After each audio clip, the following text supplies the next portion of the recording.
un événement international, placé sous le signe de la générosité. Action contre la faim et Breast Cancer Research Foundation ont reçu un don combiné de 135 000 € de la part de la millionnaire et philanthrope indienne, Sudha Reddy. La jeune femme a remis un don aux deux associations caritatives lors d'un rassemblement personnel au luxueux Shangri-La Hotel, situé avenue de l'ENA, dans le 16e arrondissement de Paris. Une soirée qui abritait un parrain et une marraine de marque. Le chanteur Thomas Dutronc était présent pour représenter sa fondation. C'est grâce à des dons comme cela que l'on peut lutter contre la faim et la malnutrition dans le monde. C'est impensable qu'au XXIe siècle, il y ait encore des millions de morts chaque année d'enfants à cause de la faim. J'essayerai de m'impliquer un peu plus dans cette démarche, de faire parler de cette action.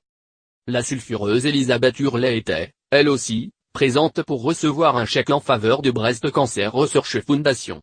Souriante et enjouée, la Queen of England de la série américaine The Royal a reçu la somme de 100 000 € de la part de la millionnaire indienne. Un geste indescriptible pour l'actrice. Cela fait plus de 20 ans que je suis ambassadrice. Lorsque nous avons entendu que Sudha voulait faire acte de générosité, nous ne pouvions qu'accepter. Nous sommes des centaines de chercheurs à travers le monde, notamment en France. Ils font un travail fantastique. D'être là ce soir, recevoir de l'argent pour ma fondation, est une chose formidable.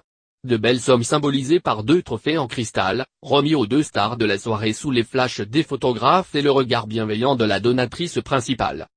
Depuis plusieurs années maintenant, elle souhaite, à chacun de ses anniversaires, marquer l'occasion en faisant un geste envers les personnes dans le besoin. C'est dans la continuité de cette tradition que Sudha Reddy a profité de son anniversaire, fêté à Paris, pour faire un don à ces 2 causes, qui lui tiennent particulièrement à cœur. Ces 2 organisations vont au-delà des frontières, donc je tenais à les soutenir et je continuerai à le faire à l'avenir.